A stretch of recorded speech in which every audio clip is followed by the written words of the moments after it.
இன்றைக்கி முட்டைகோஸில் மொறுன்னு டேஸ்டியான வடை எப்படி பண்ணலான்னு பார்க்கலாமா? ஃபஸ்ட்டு ஒரு பவுலில் முட்டைகோஸை கட் பண்ணி இந்த மாதிரி சேர்த்துக்கோங்க. 2 மீடியம் சைஸ் பெரிய வெங்காயம் நீளமாக கட் பண்ணி சேர்த்துக்கோங்க. கேரட் உங்களுக்கு வேணா சேர்த்துக்கோங்க, இல்லைனா ஸ்கிப் பண்ணிக்கோங்க. கொஞ்சமாக கருவேப்பிலை கட் பண்ணி சேர்த்துக்கோங்க. இந்த இதுக்கெலாம் பிடிக்கிற மாதிரி கடலை மாவு தேவைக்கேற்றாப்பில் சேர்த்துக்கோங்க. கொஞ்சமாக உப்பு, பெருங்காயத்தூள், கொஞ்சம் பெருஞ்சீரகம் சேர்த்துக்கோங்க. 2 ஸ்பூன் வத்தத்தூள், 1 ஸ்பூன் மஞ்சத்தூள், கொஞ்சம் சுவாமிஸ் கரம் மசாலா சேர்த்துருக்கேன். உங்களுக்கு சிக்கன் மசாலா வேணாலும் நீங்கள் ஆட் பண்ணிக்கோங்க ஃப்ளேவருக்கு. அப்புறம் தேவைக்கேற்றாப்பில் தண்ணி ஊற்றி கொஞ்சமாக பிசைஞ்சு வச்சுக்கோங்க. அதை மிக்ஸ் பண்ணி விட்டதுக்கப்புறமா கடைசியில் கொஞ்சமாக கார்ன்ஃப்ளவர் மாவு சேர்த்து இந்த மாதிரி நல்லா மிக்ஸ் பண்ணி வச்சுக்கோங்க. நம்ம இந்த வடையை பிடிச்சோன்னா இந்த மாதிரி பதத்தில் வரணும். இந்த மாதிரி நீங்கள் பிடிச்சி வச்சுக்கோங்க. எண்ணெய் நல்லா சூடானதுக்கப்புறமா நம்ம ஒன்றா எடுத்து இந்த மாதிரி பிடிச்சி போட்டுக்கோங்க. 1 நிமிஷம் ஆனதுக்கப்புறமா பரட்டி போடுங்க. அப்போ தான் அந்த வடை கரெக்டாக வெந்து வரும். இல்லைனா டக்குன்னு பரட்டி போட்டோம் அப்படின்னா பிஞ்சு போயிடும். 1 நிமிஷம் ஆகிட்டு நான் திருப்பி போட்டுட்டேன்.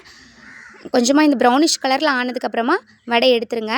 அவ்வளவுதான், அருமையான கோஸ் வடை ரெடி ஆயிடுச்சு. ஒரு டீ ஸ்நாக்ஸுக்கு அவ்வளோ அருமையாக இருக்கும். இந்த மாதிரி ட்ரை பண்ணி பார்த்துட்டு எப்படி இருக்குன்னு மறக்காமல் கமெண்ட் பண்ணுங்கள். நெக்ஸ்ட் வீடியோ நாளைக்கு பார்க்கலாம். டாடா பாய்.